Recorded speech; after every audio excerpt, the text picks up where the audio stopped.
नमस्कार मंडळी, कधी तुम्हाला असं वाटलंय का की तुम्ही आधीसारखं पटापट चालू शकत नाही? उठणं थोडं जड वाटतंय किंवा एरवी सहज चालून जाणारा रस्ता पण आता थकवून टाकतोय. जर असं होत असेल तर तुम्ही एकटे नाही आहात. वय वाढलं की शरीरामध्ये बदल होतात, हे खरं आहे, पण याचा अर्थ असा नाही की ते सगळं नशिबाचं म्हणून गप्प बसावं लागेल. 72 वर्षांची निर्मलाबाई यांचं एक छान उदाहरण आहे. ती खूपच स्वावलंबी होती, पण अलीकडे तिला जिन्यावरती चढताना थोडं थांबून घ्यावं लागतं किंवा मग समतोल राखण्यासाठी खुर्चीचा आधार घ्यावा लागतो. तिला हे सगळं खूप त्रासदायक वाटायचं, कारण ती कधीच कोणावर अवलंबून राहायला तयार नव्हती. तिला वाटायचं की संतपणा, अशक्तपणा हे वृद्धापकाळाचं एक ठरलेलं लक्षण आहे, पण ते नाईलाजानं स्वीकारावं लागतं. पण खरंच तसं आहे का? वय कितीही झालं तरी तुम्ही तुमचं बळ, ऊर्जा आणि आत्मविश्वास परत मिळवू शकता का? वय वाढतंय म्हणून आयुष्य संकुचित करायचं असं काही नियम नाही. आज मी तुम्हाला 5 अशा साध्या पण परिणामकारक सवयी सांगणार आहे, ज्या तुमच्या शरीराला हलकं, मनाला उत्साही आणि दिवसाला अर्थपूर्ण बनवतील.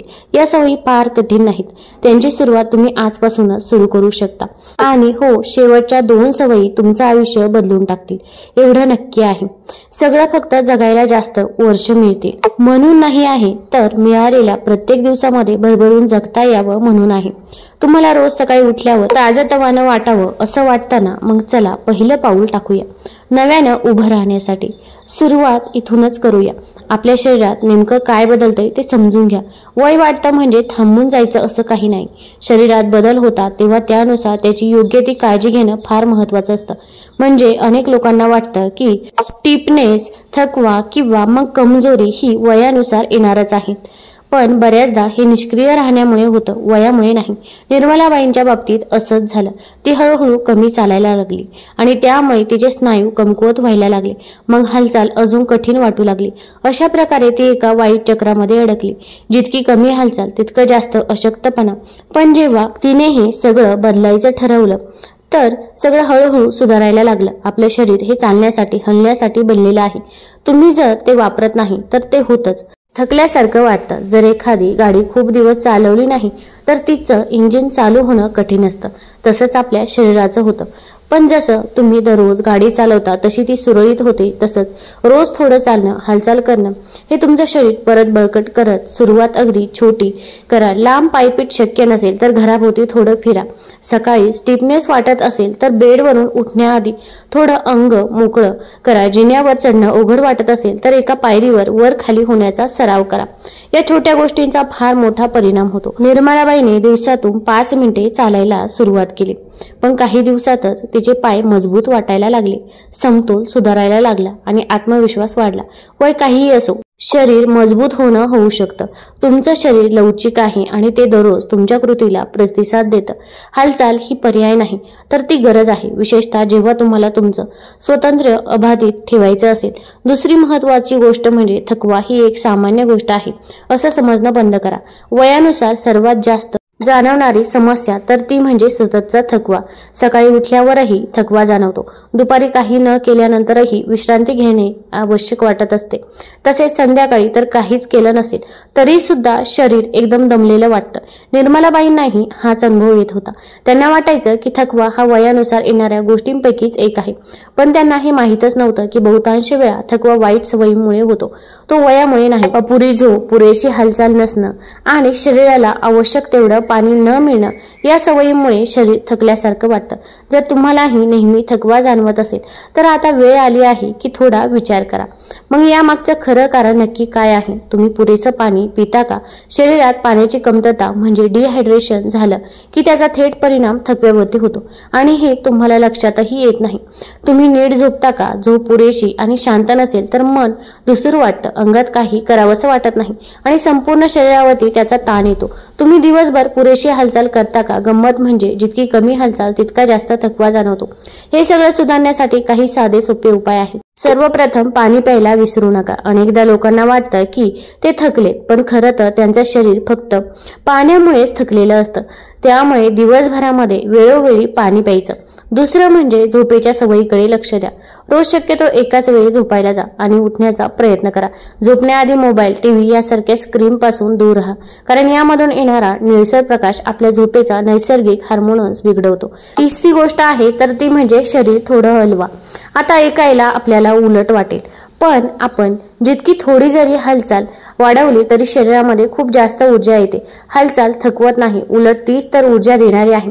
जेव्हा निर्मलाबाईंनी हे सगळं अंमलात आणायला सुरुवात केली तेव्हा त्या स्वतःच थक्क झाल्या, कारण त्यांना खरंच खूप हलकं वाटायला लागलं.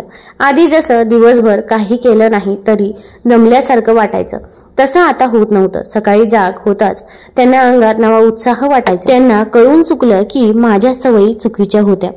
हे नशीब नाही आणि तो कायमचं सत्यही नसतो. जर तुम्ही लहान लहान सुधारणा केल्या तर काही दिवसांमध्ये तुम्हाला शरीरात नवी ऊर्जा जाणवेल. तिसरं महत्त्वाचं पाऊल म्हणजे तुमचे विचार करण्याचं साधन. तुमचं मन हे अपेक्षापेक्षा जास्त महत्त्वाचं आहे. वय वाढूनही जे लोक सशक्त आणि जे सातत्याने त्रासाला सामोरे जातात तर त्यांच्यातला सर्वात मोठा फरक म्हणजे मनाची ताकद आणि विचारांचा दृष्टिकोन. आता निर्मलाबाईंनी अनेक वर्ष स्वतःला हे समजावलं होतं की आता माझं वय झालंय, व्यायाम शक्य नाही, नवीन शिकायला उशीर झालाय किंवा स्वतः काही बदल करणं आता उपयोगाचं नाही. पण जेव्हा त्यांनी या सगळ्या कल्पनांना आव्हान देऊन पाहिलं तेव्हा मात्र सगळं बदललं. आता त्यांना वय ही मर्यादा वाटत नाही, तर स्वतःची काळजी घेण्याची एक नवी संधी वाटत होती. आणि एकदा मन तयार झालं की शरीरही त्याला सकारात्मक प्रतिसाद देतं, हे त्यांनी स्वतः अनुभवलं. तुम्हालाही जर वाटत असेल की आपण आता काही बदल करू शकत नाही तर तसंच होईल. पण जर तुम्ही मनातून ठरवलं की हो मी नक्की हा बदल करू शकते, तर तुमचं शरीर मन सगळं त्याला साथ देईल. निवड तुमच्या हातात आहे. तुम्ही अजूनही चालू शकता, बळ मिळवू शकता आणि पुन्हा एकदा ताजं भरलेलं आयुष्य जगू शकता. आणि हो, तुमचं आयुष्य तुमच्या अटींवर जगण्यासाठी अजिबात उशीर झालेला नाही. म्हणूनच मी तुम्हाला एक छोटंसं आव्हान देते. आजपासून सुरुवात करा. अगदी छोटा एक बदल करा, जसं की जास्त पाणी पिणं, सकाळी थोडंसं स्ट्रेचिंग करणं किंवा दिवसात थोडं अधिक वेळ उभं राहणं. ही प्रत्येक छोटी कृती म्हणजे तुमच्या भविष्यातील स्वतःसाठी केलेली एक मोठी गुंतवणूक आहे. आणि विश्वास ठेवा, तुमचं भविष्यकालीन रूप तुम्हाला याबद्दल मनापासून धन्यवाद देईल. ही तर फक्त सुरुवात आहे. व्हिडिओमध्ये पुढे मी तुम्हाला एक महत्त्वाची पण अनेकदा दुर्लक्षित होणारी गोष्ट सांगणार आहे, जी वयानुसार तुमचं बळ आणि स्वातंत्र्य टिकवून ठेवायला खूप उपयोगी ठरते. आणि हो, कदाचित तुम्ही कधी तिचा विचारही केला नसेल, पण तिचा परिणाम तुमच्या आरोग्यावर जबरदस्त होतो. म्हणून व्हिडिओ पुढे नक्की बघा. निर्मलाबाईंनी आता मनाशी पक्क ठरवलं होतं, मी वयानं थांबणार नाही. त्यांनी अधिक चालायला सुरुवात केली, पाणी भरपूर प्यायला लागल्या, झोपेची काळजी घ्यायला लागल्या आणि खरंच त्यांना दिवसेंदिवस खूपच चांगलं वाटायला लागलं. पण तरीही काही सकाळी त्या सुस्त वाटायच्या, पायांमध्ये जडपणा वाटायचा, जणू पाय हलायलाच तयार नसावेत. आणि दुपारच्या वेळेला तर परत तोच जुना थकवा हळूहळू झाकून यायचा. सगळं काही योग्य करत असूनही त्यांना हवा तसा उत्साह का मिळत नव्हता, हेच एक नवं कोडं होतं. तेव्हाच निर्मलाबाईंना एक मोठा पण बऱ्याच वेळा दुर्लक्षित होणारा महत्त्वाचा मुद्दा लक्षात आला. वय वाढलं तरी ताजतवानं राहायचं असेल तर छान झोप खूप महत्त्वाची आहे. बऱ्याच लोकांना हे माहीतच नसतं की झोप आपले संपूर्ण आयुष्याचं कशा प्रकारे प्रभावित करते. आपल्या शरीरातील ऊर्जा, लक्ष, स्मरणशक्ती आणि हालचाली याचं मूळ झोपेवरच अवलंबून असतं. झोप ही फक्त विश्रांतीसाठी नाही, तर शरीरातल्या दुरुस्तीची देखील वेळ असते. दररोज रात्री झोपेत असताना शरीर आपल्या स्नायूंना बळकट करतं, मेंदूला ताजं करतं आणि ऊर्जा परत भरून देतं. पण जर झोप खराब असेल तर ही सगळी प्रक्रिया अर्धवट थांबते. निर्मलाबाईंनी जेव्हा त्यांच्या झोपेच्या सवयी तपासल्या तेव्हा त्या आश्चर्यचकित झाल्या, कारण त्या वयानं थकत नव्हत्या, तर त्यांचं शरीर झोपेत पूर्णपणे सावरतच नव्हतं. त्यामुळे सतत थकवा जाणवायचा. तुमचंही असंच काहीतरी वाटतंय का? रात्री वारंवार जाग येणे, लोळत राहणे किंवा पूर्ण झोपूनही सकाळी थकवा जाणवणं, हे सगळं तुमच्या रोजच्या जीवनाचा भाग झालाय का? तुम्हाला वाटतं की हे वयानुसार होतंय, पण खरं तर तुमचं यावर जास्त नियंत्रण आहे, जे कदाचित तुम्हाला जाणवतही नसेल. निर्मलाबाईंनी त्यांची झोप सुधारण्यासाठी 3 गोष्टी केल्या, ज्या तुम्ही आजपासून सुरू करू शकता. पहिली, त्यांना झोपेचा ठराविक वेळ ठरवला. तसेच रोज एकाच वेळी झोपायला जाणं आणि उठणं ही साधी सवय, पण शरीरासाठी अत्यंत उपयुक्त. दुसरी म्हणजे झोपण्याआधीचा वेळ शांततेचा बनवला. झोपण्याच्या सुमारे 1 तास आधी त्यांनी मोबाईल, टीव्ही यांसारखी सगळी स्क्रीन बंद केली. खोलीचं उजेड बंद केला आणि गरम पाण्याने अंघोळ करून शरीराला शांत केलं. तिसरी म्हणजे त्यांनी झोपायची खोली झोपेसाठी योग्य बनवली. स्क्रीन नाही, तेजस्वी लाईट नाही, फक्त शांत, निवांत आणि आरामदायक वातावरण. या छोट्या बदलामुळे एका आठवड्याच्या आतच निर्मलाबाईंना खूप फरक जाणवायला लागला। सकाळी जाग आल्यावर त्यांना हलकं आणि ताजं वाटायचं, शरीरात बळ वाटायचं आणि दिवसभर ऊर्जा टिकून राहायची। हेच तुमच्यासाठीही एक स्मरण आहे। आता गाढ शांत झोप ही तुमच्या आरोग्याची गुरुकिल्ली आहे। झोपेची योग्य सवय अंगीकारा आणि फरक स्वतः अनुभवा। पण निर्मलाबाई यावर थांबल्या नाही। त्यांना अजून एक गोष्ट लक्षात आली जी झोपे इतकीच महत्त्वाची होती, पण अधिक धोकादायक ठरू शकणारी। ती म्हणजे दिवसातून बराच वेळा बसून राहणं। ही एक गुप्त आणि दररोजची सवय जी आपल्या आरोग्याला हळूहळू घातक ठरते। जर मी तुम्हाला विचारलं तुम्ही दिवसात किती वेळ बसून राहता, कदाचित 4 ते 5 तास। आता ते दुप्पट समजा, कारण जेवणाच्या वेळी टीव्ही पाहताना, मोबाईलवर स्क्रोल करताना किंवा फक्त आराम करतानाही आपण सतत बसतच असतो आणि ही बसण्याची सवय आपल्या जीवनशैलीचा भागच बनली आहे। निर्मलाबाईंनीही सुरुवातीला वाटायचं की त्या सक्रिय आहे, कारण त्या घरात थोडंफार फिरायच्या, थोडं चालायच्या। पण जेव्हा त्यांनी दिवसभरात आपण खरोखर किती वेळ बसतो याची नोंद ठेवायला सुरुवात केली तेव्हा त्या चकित झाल्या। एक सरासरी दिवसात त्या 8 तासांहून जास्त वेळ बसून असायच्या। ज्यावेळी आपण खूप वेळ बसतो त्यावेळी रक्तप्रवाह मंदावतो, स्नायू कमजोर होतात आणि लवचिकपणा कमी होतो। यामुळे मग अगदी साधं काम, खुर्चीतून उठणं, जिने चढणं हे सुद्धा हळूहळू कठीण वाटायला लागतं आणि हेच निर्मलाबाईंना होऊ द्यायचं नव्हतं। म्हणून त्यांनी काही साधे पण महत्त्वाचे बदल केले जे तुम्हीही लगेच सुरू करू शकता। पहिलं म्हणजे दर 1 तासाला थोडंसं उठून उभं राहा। गरज लागली तर मोबाईलमध्ये रिमाइंडर लावा। एखाद्या मिनिटासाठी जरी उभं राहून हातपाय हलवले तरी खूप फरक पडतो। दुसरं, फोनवर बोलताना किंवा काम करतानाही शक्य असेल तिथे चालत राहा। निर्मलाबाई दात घासत असताना थोडं चालायच्या, फोनवर बोलताना घरभर फिरायच्या आणि टीव्ही बघतानाही हातपाय स्ट्रेच करायच्या। तिसरं, हालचाल ही सवय बनवा। ओझं नाही, त्यांनी स्वतःला जबरदस्तीने व्यायामात ढकललं नाही, पण छोट्या गोष्टी करायला लागल्या, जसं की दुकानाजवळ गाडी थोडी लांब लावणं, जिना वापरणं किंवा स्वयंपाक करताना आवडत्या गाण्यावर थोडं हलकं फुलकं नाचणं। या छोट्या सवयी सतत केल्या तर त्या शरीरात खूप मोठा बदल घडवतात। फक्त काही आठवड्यातच निर्मलाबाईंना आपल्या शरीरात हलकं वाटायला लागलं, पाय सहजपणे उचलायला हलायला लागले आणि सगळ्यात महत्त्वाचं म्हणजे शरीरातील जड स्टीप वाटणारी भावना आता नाहीशी होत होती। आता ती जणू काही स्वतःच्या हालचालीमध्ये मोकळी झाली होती।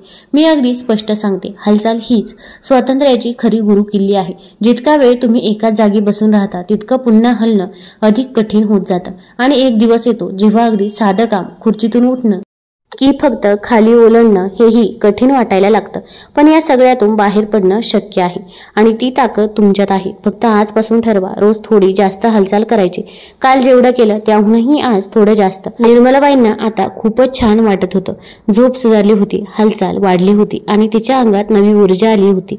पण तरी एक गोष्ट कमी वाटत होती, अशी एक गोष्ट जिला तिनं महत्त्व दिलंच नव्हतं, पण ती तिच्या संपूर्ण शरीरावर, मनस्थितीवर परिणाम करत होती।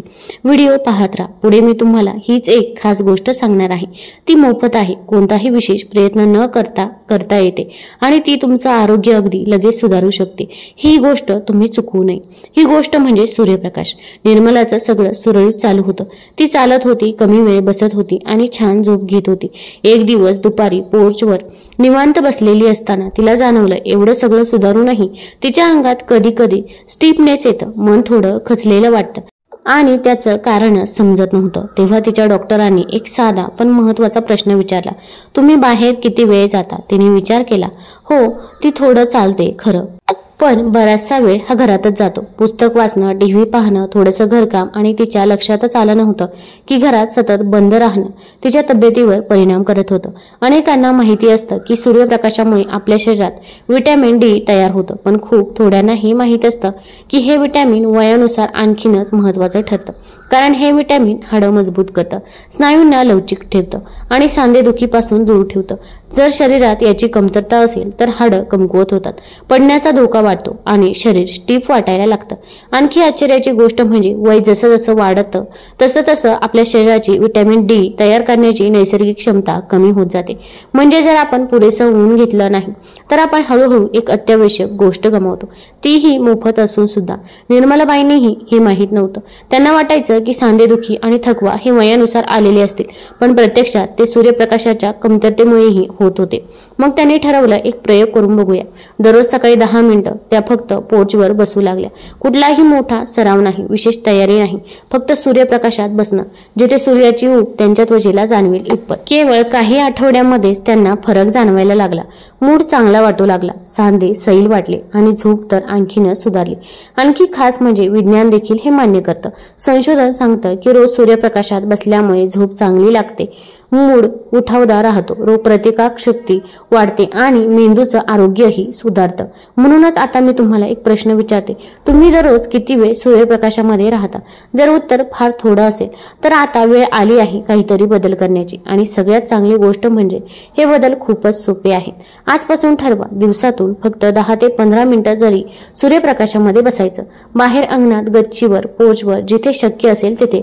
तुमचं शरीर, मन आणि आरोग्य त्याचे फायदे तुम्हाला लवकरच जाणवतील। सकाळचं ऊन सगळ्यात उपयुक्त असतं, कारण ते आपल्या झोपेचं नैसर्गिक चक्र योग्य ठरवतं।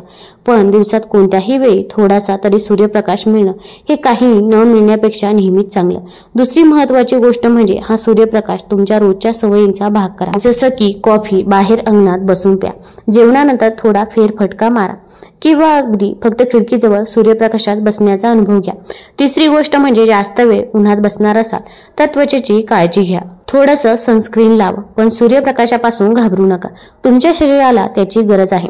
निर्मलाबाईंना विश्वास सतत बसत नव्हता। इतकं साधं काहीतरी इतका मोठा बदल घडू शकतं का? त्या आता पुन्हा स्वतःसारख्या वाटत होत्या, अधिक बळकट, आनंदी, ऊर्जायुक्त। पण त्यांचा प्रवास इथे थांबला नव्हता। शरीराची झोप, ऊर्जा आणि मूड तर सुधारले होते, पण एक गोष्ट उरली होती जी त्यांना दीर्घकाळ स्वतंत्रपणे चालू ठेवणार होती। एक सकाळी निर्मला शूज घालण्यासाठी वाकली तेव्हा गुडघ्यात एक हलकसं दुखणं जाणवलं। ती वेदना जास्त नव्हती, पण त्यांना लगेच समजलं की त्यांच्या पायांची ताकद आता थोडी कमी होत चालली आहे। इतकं सगळं करूनही त्यांनी पाय मजबूत ठेवण्यासाठी काही खास केलं नव्हतं। आता वेळ आली होती आपल्या पायांसाठी खास लक्ष द्यायची, कारण निर्मलाबाईंनी त्यांच्या अनेक मैत्रिणींना पाहिलं होतं, एक साधं पडणं, हिप फ्रॅक्चर आणि एका क्षणात सगळं आयुष्य बदलून जातं। त्या स्वतःसाठी ठाम झाल्या, हे माझ्याबरोबर होऊ द्यायचं नाही। तुमच्या पायांचे स्नायू हेच तुमच्या सगळ्या हालचालींचं मूळ असतात। ते बळकट असले तर तुम्ही स्वावलंबी राहता, आणि एकदा का हे स्नायू कमकुवत झाले की उभं राहणं, चालणं, जिने चढणं सगळंच जड वाटायला लागतं। पण एक आनंदाची गोष्ट म्हणजे हे स्नायू बळकट करणं कठीण नाही। निर्मलाबाईंनी ना जिमला जायला सुरुवात केली ना तासनतास व्यायाम केला, त्या फक्त दररोज काही मिनिटे पायांच्या व्यायामासाठी देऊ लागल्या, आणि काही आठवड्यातच त्यांना मोठा फरक जाणवायला लागला। खुर्चीतून सहज उठता येऊ लागलं, लांब चालणं त्रासदायक वाटेनासं झालं, आणि जिना चढणंही आता निर्धास्तपणे त्या करत होत्या। आणि जर त्या करू शकल्या तर तुम्हीही नक्कीच करू शकता। हे 3 सोपे व्यायाम तुम्ही आजपासून सुरू करू शकता। पहिलं म्हणजे चेअर स्क्वॉट्स। खुर्चीत बसा आणि हातांचा आधार न घेता सावकाश उभं राहा। हे 5 ते 10 वेळा करा, हे पायांचे स्नायू जागे करतील। दुसरं म्हणजे लेग लिफ्ट्स। खुर्चीत बसून एका पायाला सरळ समोर ताठ करा, काही सेकंद थांबा आणि मग परत सावकाश खाली आणा, दोन्ही पायांवर करा। यामुळे मांडीचे स्नायू मजबूत होतात आणि समतोल राखायला मदत होते। तिसरं म्हणजे हिल रेजेस। एखाद्या मजबूत वस्तूचा आधार घ्या, बोटांवर उभं राहा आणि मग हळूहळू पुन्हा एडी जमिनीवर ठेवा। यामुळे पायाच्या पोटऱ्या मजबूत होतात, रक्ताभिसरण सुधारतं आणि पाय सुजण्याची शक्यता कमी होते। मुद्दा असा आहे की खूप मोठं काही करणं गरजेचं नाही, पण रोज थोडं करणं महत्त्वाचं आहे। निर्मलाबाईंनी फक्त काही मिनिटांनी सुरुवात केली आणि आज त्या पुन्हा आत्मविश्वासाने चालतात। त्यांना माहीत आहे की त्यांचे पाय त्यांना कुठेही घेऊन जाऊ शकतात, आणि हेच मी तुम्हाला सांगू इच्छिते। हालचाल गमावणं म्हणजे फक्त चालता न येणं नव्हे, तर तुमचं स्वातंत्र्य गमावणं आहे, पण तुम्ही ते टाळू शकता। निर्मलाबाईंचा प्रवास मोठ्या बदलांचा नव्हता, तो लहान, सोप्या आणि नियमित कृतींचा प्रवास होता, ज्यांनी हळूहळू मोठा परिणाम दिसू लागला। आता त्यांच्या प्रवासात शेवटचं एक पाऊल उरलं होतं, एक साधा सराव जो केवळ शरीर बळकट करणारा नव्हता, तर मनालाही शांती, स्पष्टता आणि समतोल देणारा होता। एक गोष्ट जी त्यांनी कधीच आधी केली नव्हती, पण एकदा ती सुरू केली तेव्हा त्यांना समजला हीच तर त्या कोड्यातील शेवटची कडी होती। आणि व्हिडिओमध्ये पुढे मी तुम्हाला हेच दाखवणार आहे। ही एक अशी सवय की जी तुमचं शरीर, मन आणि संपूर्ण आयुष्य बदलू शकते, हे चुकू नका। निर्मलाबाईंनी खरंच खूप मोठा टप्पा पार केला होता। आता त्या दिवसात जास्त चालायच्या, कमी वेळ बसायच्या, झोप नीट व्हायची, सकाळचं ऊन घ्यायच्या आणि पाय मजबूत ठेवण्यासाठी प्रयत्न करत होत्या। गेल्या कित्येक वर्षात त्यांनी स्वतःला इतकं छान कधीच वाटलं नव्हतं, पण तरीही काहीतरी कमी वाटत होतं। शरीर बळकट होत असेल तरी अधूनमधून स्नायूमध्ये एक खोलवर ताण जाणवायचा, असा स्टिफनेस जो काही केल्या जाईना। काही सकाळी तर असं वाटायचं की सांधे हालचालच करत नाही. त्यात मानसिक चिंता वेगळ्याच होत्या. वय वाढलं की मनातही अनेक भीती घर करत जातात. कधी जोरात पडलो तर, अंथरुणाला खिळले तर, संपूर्ण प्रगती मागे गेली तर, अशा अनेक शक्यतांचा गोंधळ कायम डोक्यात असायचा. शरीराने कितीही सुधारणा दाखवल्या तरी मन मात्र अजूनही असुरक्षित वाटायचं. त्यांना काहीतरी असं हवं होतं जे केवळ शरीरासाठी नव्हे तर मनासाठी उपयुक्त ठरेल आणि त्याच वेळी त्यांचं मनही मजबूत करेल. तेव्हाच त्यांना योगा आणि ताय ची यांचा परिचय झाला. सुरुवातीला त्याही साशंक होत्या. ही तर तरुण लवचिक लोकांचीच गोष्ट असं त्यांना वाटत होतं. आपल्यासारख्या 70 पार केलेल्या माणसांसाठी नाही. पण फक्त एक आठवडा थोडा सराव केला आणि त्यांच्या लक्षात आलं हेच होतं ते हरवलेलं रहस्य. त्यांचे शरीर आता अधिक सैल, संतुलित आणि लवचिक वाटू लागलं. मन शांत झालं, विचार स्पष्ट झाले आणि एकाग्रता वाढली. आणि सगळ्यात खास म्हणजे त्या हे सगळं आपल्या घराच्या हॉलमध्येच करत होत्या. जर तुम्हालाही कधी सांधे कडक वाटत असतील, पायांवर विश्वास वाटत नसेल किंवा चालताना अस्थिरपणा जाणवत असेल तर हे तुमच्यासाठीही आहे. वय वाढल्यानंतर अनेक लोक आपलं स्वातंत्र्य गमावतात. यामागचं मुख्य कारण नसतं तर ते म्हणजे संतुलन हरवणं. हे हळूहळू होतं. पाय डगमगू लागतात, पायरी उतरायची भीती वाटते, उंचावरून वस्तू काढताना हात मागे घेतात, तसेच उबडधुबड रस्त्यावर चालणं टाळलं जातं आणि मग एखाद्या दिवशी एखादा अपघात होतो. एका छोट्याशा पडण्यामुळे हॉस्पिटल, उपचार आणि अनेक वेळा कायमचं अंथरुणात आयुष्य सुरू होतं. निर्मलाबाईंनी हे त्यांच्या अनेक मैत्रिणींसोबत घडताना पाहिलं होतं आणि त्यांनी मनाशी ठरवलं होतं हे माझ्या वाटेला येणार नाही. त्यांना कळालं की योगा आणि ताय ची हे दोन्ही शास्त्रीयदृष्ट्या सिद्ध झाले आहेत संतुलन आणि समन्वय सुधारण्यासाठी आणि त्यांनी लगेच सुरुवात केली. सुरुवात अगदी लहान पावलांनी, दररोज फक्त 5 मिनिटे काही हलक्या स्ट्रेचिंग हालचाली ज्या स्नायूंना मोकळं करत होत्या आणि पोटाभोवतालचा भाग सक्रिय करत होत्या. त्या हालचाली धीम्या, सजग होत्या, पण त्यांचा परिणाम खूप खोलवर जाणवू लागला. पडण्याची भीती हळूहळू कमी होऊ लागली. उबडधुबड रस्त्यावर चालताना आता त्या थांबत नसत. पाय अधिक बळकट वाटत होते आणि सगळ्यात महत्त्वाचं म्हणजे त्यांना पुन्हा स्वतःच्या शरीरावर विश्वास वाटू लागला. जर तुम्हालाही असंच चालत राहायचं असेल, बळकट आत्मविश्वासाने आणि स्वातंत्र्य टिकून, तर हेच उत्तर आहे. तुम्हाला लवचिक असण्याची गरज नाही, एथलीट असण्याची तर अजिबात नाही. फक्त सुरुवात करणं गरजेचं आहे. योगा आणि ताय ची यांचे फायदे फक्त शरीरापुरते नाही तर ते मनालाही बदलतात. निर्मलाबाई सतत चिंतेत असायच्या, आरोग्याबाबत, भविष्याबाबत, काय होईल याबाबत आणि कुटुंबावर ओझं बनू नये म्हणून. हे सगळं ओझं रात्री झोप येऊ द्यायचं नाही. पण जेव्हा त्यांनी हे धीम्या, सजग हालचालींचं यंत्र सुरू केलं तेव्हा त्यांना शारीरिकदृष्ट्या नाही तर मानसिकदृष्ट्याही हलक्या वाटायला लागल्या. योगाने त्यांना खोल श्वास घेणं, शांत राहणं आणि ताण सैल सोडणं शिकवलं. ताय चीने सौम्य, संतुलित हालचाली दिल्या ज्यातून त्यांना शांती आणि एकाग्रचित्तेची अनुभूती मिळाली. खूप वर्षांनी त्या पहिल्यांदाच आत्ताच्या क्षणात जगत होत्या. ना भूतकाळात ना भविष्याच्या भीतीत, फक्त या क्षणात आणि त्या समाधानी होत्या. आणि हे तुम्हालाही मिळू शकतं. सुरुवात कशी करायची? स्टुडिओ लागत नाही, महागड्या क्लासेसचीही गरज नाही. हे सगळं तुम्ही तुमच्या घरात, तुमच्याच मोकळ्या जागेत करू शकता. सुरुवातीला फक्त 5 मिनिटे द्या स्वतःसाठी. उभं राहा, एक खोल श्वास घ्या, हात हळूच डोक्यावर उंचवा, जणू काही शरीराला सांगत आहात उठ आता, वेळ आहे बदलायची. दुसरं म्हणजे हालचाली हळूहळू आणि जाणीवपूर्वक करा. एका पायाची बोटं थोडी वर उचला, मग सावकाश खाली आणा. ही साधी कृती सुद्धा तुमचं संतुलन आणि आत्मविश्वास दोन्ही वाढवते. आणि तिसरं म्हणजे तर परिपूर्ण होण्याची चिंता अजिबात करू नका. ही काही योगासनं परफेक्ट करणं, शरीर वाकवणं किंवा कठीण पोजेस करणं असा प्रश्न नाही.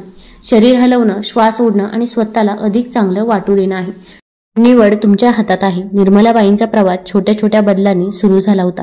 तिने एकदम सगळं बदलून टाकलं नव्हतं. ती काही मोठं ध्येय घेऊन धावत नव्हती. तिला फक्त पुन्हा स्वतःमध्ये भरून आलेलं समाधान हवं होतं आणि हळूहळू दिवसेंदिवस टप्प्याटप्प्याने ती तिथं पोहोचली. आज ती नीट झोप घेते, आत्मविश्वासाने चालते आणि तिचं तिच्या शरीरावर, आयुष्यावर पूर्ण नियंत्रण आहे. आता ही संधी तुमच्या दारात आली आहे. वृद्धत्व म्हणजे बळ हरवणं नव्हे. तुम्हाला जर हा व्हिडिओ आवडला असेल तर चॅनल लाईक करा, सबस्क्राईब करा. धन्यवाद.